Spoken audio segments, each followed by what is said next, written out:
It's another Two-Wheel Tuesday. Monster Energy Supercross hits Jury World, and in the land down under, the World Superbike Championship kicks off their season. Find out how it all turns out. Come on inside the Scrutineering room. Let's have another Two-Wheel Tuesday. What's good, family? David back. It's another episode, and we are going from four wheels to two. Let's get started. We got a good little doubleheader down in Dallas for you. Round 7 of Monster Energy AMA Supercross. If you remember from my previous shows, we talked about the 250 series. 250 East is back, and they're now going to be on a run of about 5 straight weeks after they've had most of January and February off. They did have their one race in Detroit, but apart from that, these guys have been off. But they returned here in Dallas for round 2 of their season, and boy, it had a little bit of everything. Championship leader, Detroit winner Austin Faulkner was the fastest qualifier, won his heat, got the whole shot, and led throughout the race. However, with 2.5 minutes to go, things took a very scary turn as he got an awkward angle, landing from a jump. It didn't correct properly, and as he was going through the rhythm section, he lost control of his bike and landed onto the concrete just off to the dirt. After his high flying, he was immediately taken out after the race to the hospital, and this all happened while Faulkner was dominating the race from the lead.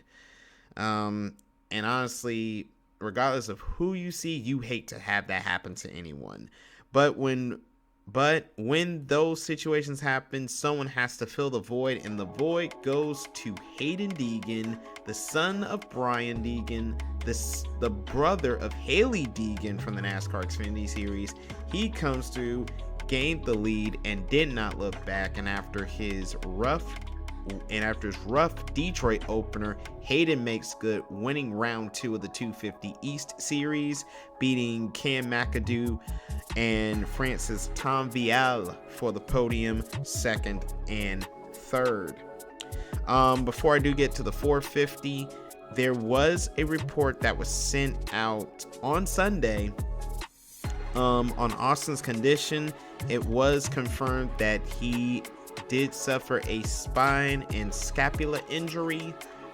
No timetable was given at this particular time, but no matter what, we do wish Austin all the best on his road to recovery, and we pray all things are well with him.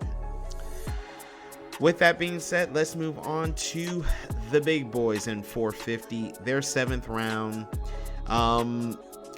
From the feature, from the gate, Jet Lawrence grabbed the whole shot in the early lead, and he was in command. Eli Tomac, not as much, had a little bit of a slower start, but did manage to get himself back going again, recovering very well. I'll get to that in a minute. But Jet, it felt like deja vu from 250 to 450. Jet himself crashing from the lead, an awkward rhythm section sent him into the hay bales. Fortunately for Jet, he landed in the dirt, so it was a soft spot. He was next to his bike, so he was able to pick it up and keep going. However, he lost the lead to Cooper Webb, but it was not that simple. Jet chasing Cooper down, which set up a very wild final lap where, trying to catch Cooper, Jet actually collides with a bat marker bike, a lap bike, wipes out in the corner, and loses not only the chance of victory, but Eli Tomac comes through for 2nd. Aaron Plessinger comes through to take 3rd. And as we said, the fall was all Cooper needed to seize the daylight and take his 2nd win of the season. The irony is, this is actually the first time he's taken the checkered flag first this season. When he won the overall round in Anaheim, he did that without winning one of the 3 races that night. So for Cooper, this one probably a lot more sweeter for him. Second win of the season for Cooper, as I mentioned. Despite Jet's last-minute wipeout, his 4th place finish does mean he still is atop the points. I'll get to those in a second. But like we said, Eli Tomac, after that little bit of a rough start, finishes 2nd. And boy, he had quite the message on the podium post-race. Aaron Plessinger, his unbelievable season continues. Another podium for the KTM man. And he now sits 3rd in points. After Dallas in the 250 East, it is Britain's Max Anstey, who finished 6th last night in the 250 feature. He now has a 4 points lead over Pierce Brown, and Daxton Bennick now moves up to 3rd, 6 points back. Hayton on his recovery tour, his win puts him up to 6 in the 250 points. In the 450, as I mentioned, despite losing 2nd place on the last lap, Jet Lawrence still maintains the points lead. However, Cooper Webb, with his victory, now pulls within 3 of Jet, and Aaron Plessinger, number 7, now only 7 back of the Aussie rookie. And let's go one more time with the number 7. Top 7 riders, 19 points from Jet all the way back to 7th place Ken Roczen. And we are only 1/3 of the way through the season. Next up for 250 East in the 450, down to Daytona Supercross, which kicks off Bike Week 2024 at the Speedway. Again, that's next Saturday, March 2nd. Can't wait for that to go down. Now let's head across the Pacific Ocean. Let's head to the land down under. Let's kick off the World Superbike season. If you haven't heard of World Superbike, a taste of what this is, imagine this being the 2-wheel equivalent of GT racing. These are basically showroom sport bikes souped up to race spec, and these guys race similarly to MotoGP. They race across the world, but a little bit of an irony this year, only one non-European round, and it just so happens to be the opening race of the season. It is Phillip Island, Australia. It's been hosting the series on and off since 1990. The series returned.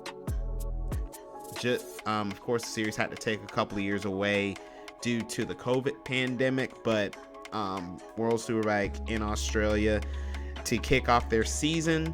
For those who are not familiar with the format, the series goes through 3 races. They have a race on Saturday, 2 races on Sunday. One is a Super Pole sprint race. The points finishers basically take their results, and that's how they start the second Sunday race. If you finish outside of the points, basically you go back to your speeds from the qualifying session, which determines your starting order for the second race. Forgive me if that sounded a little confusing. But Saturday, real quick on the race recap. Saturday was all for the Italians, and leading the way, the rookie Nicolo Balega. He is the reigning Super Sport World Champion, which is the second tier below the World Superbike Championship. Essentially what Moto2 is to MotoGP, if you know your two-wheel motorsport stuff. But Nicolo taking his World Superbike debut by the reins, winning on his Ducati and leading an all-Italian podium with Andrea Locatelli in second and Andrea Iannone finishing third.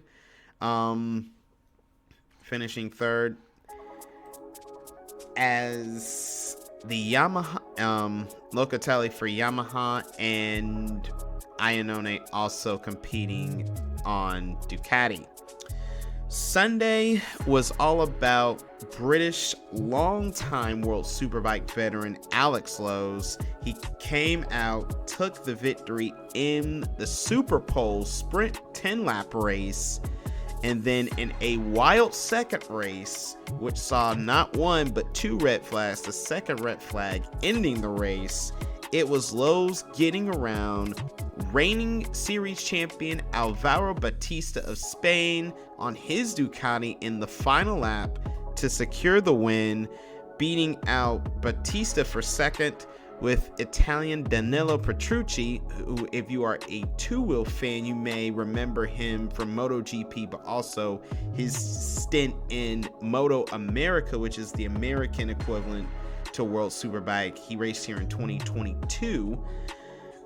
Danilo ended up third on his Ducati. So you had a Kawasaki leading home a pair of Ducatis in the second race, and a very touching moment for, after the race was red flagged on lap 11.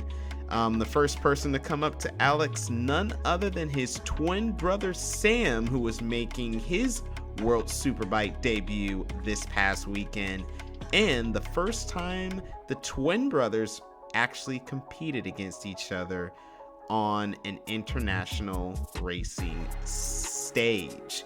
So a very good family moment at the end of Sunday's race 2 for the Lowes twins. Alex reaping the spoils, taking the victory. Sam, for what it was, by the way, Sam, for what it was worth, 13th on Saturday's first race. He finished 7th behind his brother today in race 2. So after the opening weekend, Alex leads the points after his big haul on Sunday. He now has 50 points. Beyond Nicolo Balega, finishing second after a pair of fifths on Sunday in the Superpole race in the second main race. He finishing again second in points, and then rounding out the top 3 in points is Saturday's runner-up Andrea Locatelli of Italy on his Yamaha. This comes despite crashing out of race 2. But definitely definitely not too bad when you have 2 seconds going in. So Locatelli at least had his banking to fall back on there. So there you have it. There you have it. World Superbike underway. You got Monster Energy Supercross picking up after their first off weekend of the season with some crazy action, and of course, again, our prayers are with young Austin Faulkner after his absolutely scary accident leading the 250 main event in Dallas on Saturday night. We wish the best for full recovery, and we don't know the timeline, but we do hope to see him back on the bike in the series, hopefully before this season is out. With that being said, that does it for this Two Wheel Tuesday episode. Trying to get these things a little shorter, but hey, let me know, what do you guys think? What do you guys think of Superbike World Championship? What do you guys think of Monster Energy Supercross? Leave a comment, like, subscribe, share this on other social media channels with friends and family.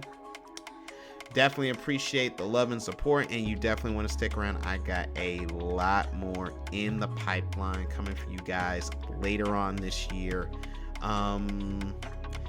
So you definitely want to follow me on my next steps in this motorsport media content journey.